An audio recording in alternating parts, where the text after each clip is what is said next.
오늘 첫 번째 순서로 극심한 꼬리뼈 통증에 대해서 알아보고 있습니다. 박사님, 꼬리뼈 통증으로 고생하다가 한방 치료를 받고 좋아진 사례가 있을까요? 네, 40대 여성입니다. 꼬리뼈 통증 때문에 고생하다가 검사를 위해서 MRI 촬영을 했는데 디스크 초기라고 하는 진단을 받았답니다. 그런데 이상한 것은 기침하기 시작하면 꼬리뼈가 너무 심하게 아파서 참을 수가 없다는 것입니다. 극심한 꼬리뼈의 통증이죠. 그런데 이런저런 치료를 받아도 잘 안 됐는데 한의학적으로 한약을 투여하면서 침치료, 뜸치료를 해줬더니 많이 좋아진 그러한 경우가 있어서 오늘 소개를 하는 것입니다.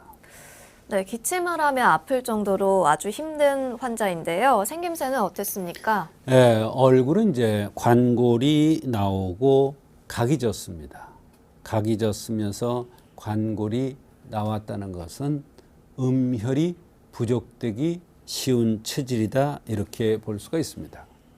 또 눈, 코가 길고 눈꼬리가 처진형입니다.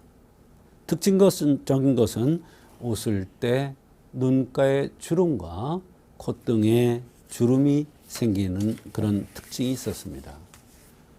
눈가와 콧등에 웃을 때 주름이 진다는 것은 혈이 부족돼서 혈과 관련돼서 여러 가지 병이 올 수 있다는 것을 암시해 주는 것입니다.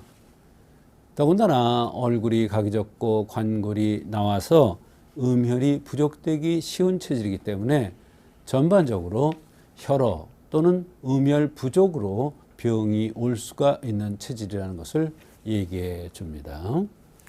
네, 이 음혈이 부족한 환자의 증상들도 자세히 살펴볼까요? 감기 걸린 지 한 달 정도 됐는데 2주 전부터는 독감으로 오한과 몸살, 기침을 심하게 했다고 했습니다. 12월부터 자꾸 허리가 아팠는데 기침이 시작되면서 꼬리뼈의 통증이 극심하게 아주 고통스러웠다고 했습니다. 그래서 너무나 고통스러워서 아파서 참을 수가 없어서 검사를 했더니 디스크라 초기라는 그러한 진단을 받은 것입니다.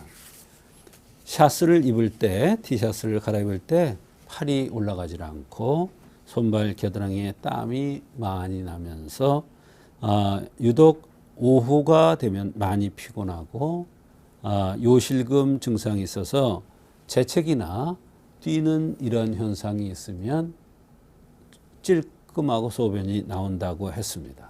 근데 이건 굉장히 중요한 증상이거든요. 또 소변에서 냄새도 지독하다고 했습니다.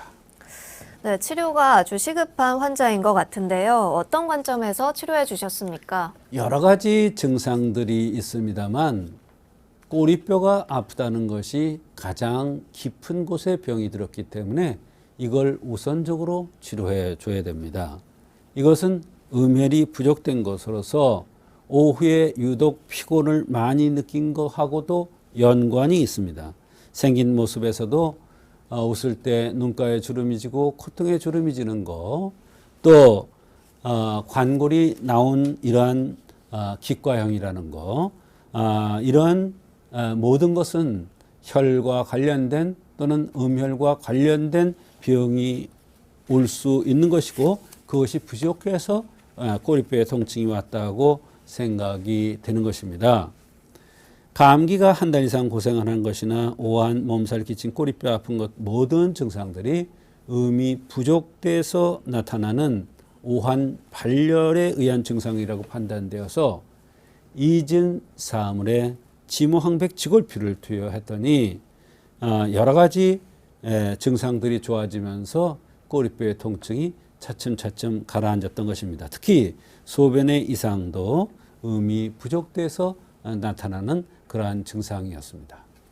네, 치료 후에도 어땠는지 궁금합니다. 한제 한제 투여할 때마다 모든 증상들이 좋아지기 시작을 했습니다.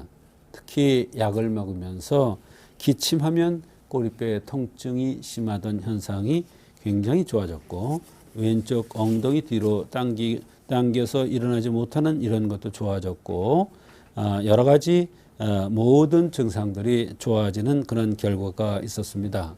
특히나 요실금 현상이 있었는데 이것도 좋아졌고요. 소변에 냄새가 나던 현상도 많이 좋아졌다고 했습니다. 아침에 일어나도 개운하면서 어깨가 무너져 내리는 거 이런 증상들이 다 좋아지는 아주 좋은 결과가 있었습니다.